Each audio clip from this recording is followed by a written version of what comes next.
दोस्तों, रुपया डॉलर के आगे भीख मांग रहा है। अब $1 90 रुपए के बराबर हो गया है। रुपया एशिया की सबसे कमजोर मुद्रा बनता जा रहा है, लेकिन सरकारी इकोसिस्टम आपको ये बताकर खुश करता है कि कोई बात नहीं, अरे पाकिस्तान भूखों मर रहा है। दोस्तों, अमेरिका का $1 हमारे 90 रुपए के बराबर हो गया है। यानी कि जो चीज अमेरिका के लोग $1 में खरीद लेंगे, वो हमें खरीदने के लिए 90 रुपए की जरूरत होगी। इंटरनेशनली आर्थिक मोर्चे पर भारत के लिए यह बेहद शर्म का विषय है। कभी नरेंद्र मोदी को यह शर्मनाक लगता था। नरेंद्र मोदी की बेचैनी गिरते रुपए के लिए देखने को मिलती थी, लेकिन आज की तारीख में प्रधानमंत्री को कोई फर्क नहीं पड़ता है। मोदी का ये पुराना बयान सुनिए जरा और समझिए कि जब प्रधानमंत्री नरेंद्र मोदी जी की सरकार नहीं थी, तब प्रधानमंत्री रुपए की मजबूती के लिए कितने बेचैन हुआ करते थे। ऐसे नहीं होता मित्रों, मैं शासन में बैठा हूं, मुझे मालूम है इस प्रकार से रुपया इतनी तेजी से गिर नहीं सकता। अरे ये नेपाल का रुपया नहीं गिरता है, बांग्लादेश की करेंसी नहीं गिरती है, पाकिस्तान की करेंसी नहीं गिरती, श्रीलंका की करेंसी नहीं गिरती। क्या कारण है हिंदुस्तान का रुपया पतला होता जा रहा है? ये जवाब देना पड़ेगा आपको। देश आपसे जवाब मांग रहा है। रुपए को लकवा मार गया है। प्रधानमंत्री पिछले 11 साल से सत्ता में है, लेकिन अब प्रधानमंत्री के मुंह से रुपए का रा नहीं निकलता है। अरे रुपया जाए चूल्हे भाड़ में, ऐसा लगता है कि नरेंद्र मोदी देश के प्रधानमंत्री हैं ही नहीं। प्रधानमंत्री और उनकी प्रचार मशीनरी पूरे देश में यह भ्रम फैलाती है कि उनका पूरी दुनिया में डंका बज रहा है। भारत तो विश्वगुरु बन चुका है, जबकि ऐसा कुछ भी नहीं है। आपको बड़ी आसान भाषा में समझाती हूं कि डंका बजना होता क्या है। देखिए दोस्तों, आपका आपके नाते रिश्तेदारों में भौकाल कब बनता है? जब आप मजबूत होते हैं। अब वो मजबूती कैसे आती है, कैसे दिखती है कि आप मजबूत हैं?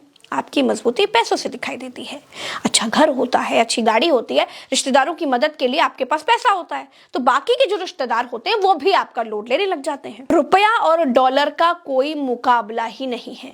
आपकी गरीबी रुपए की कीमत से ही दिखाई देती है और आप कहते हैं कि दुनिया में आपका डंका बज रहा है।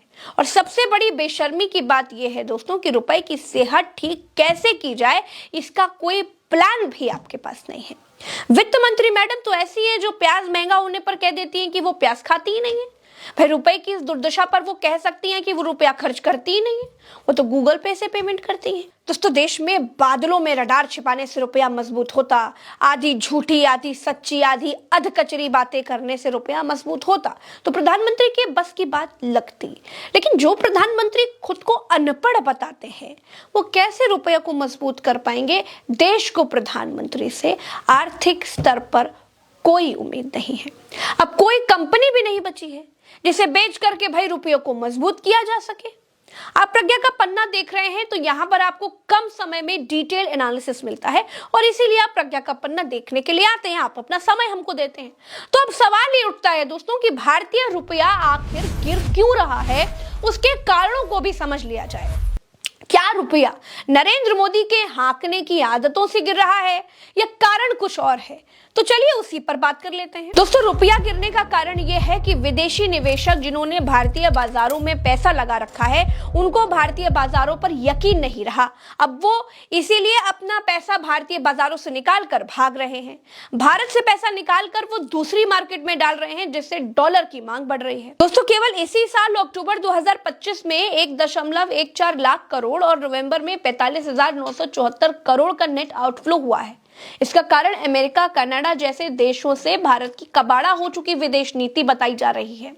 इकोनॉमिक्स की भाषा में अगर समझें तो अमेरिका भारत व्यापार संबंधों में अनिश्चितता और वैश्विक जोखिम की भावना ने निवेशकों का विश्वास कम कर दिया है।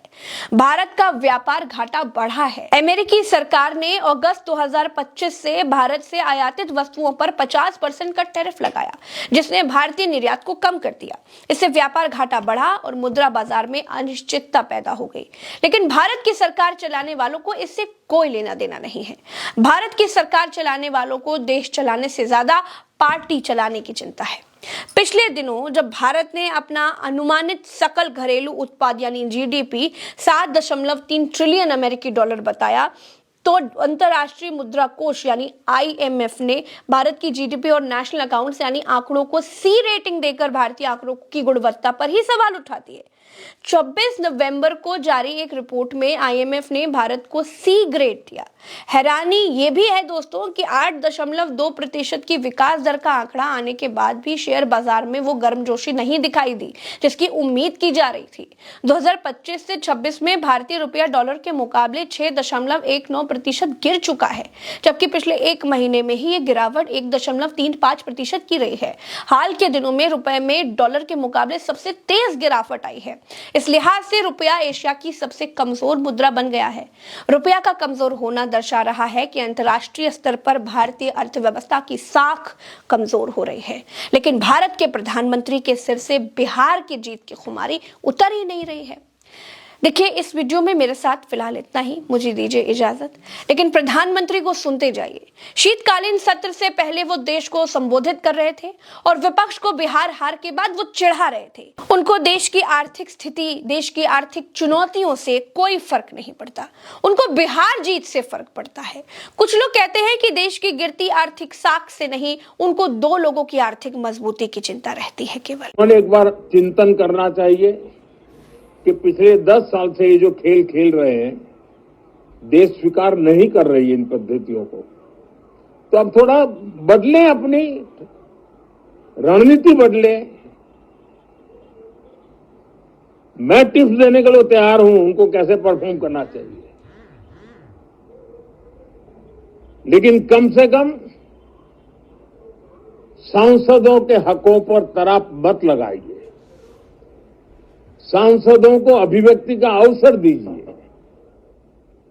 अपनी निराशा और अपने पराजय में सांसदों को बलि मत बनाइए। मैं आशा करता हूं कि इन जिम्मेवारियों के साथ हम सब चलें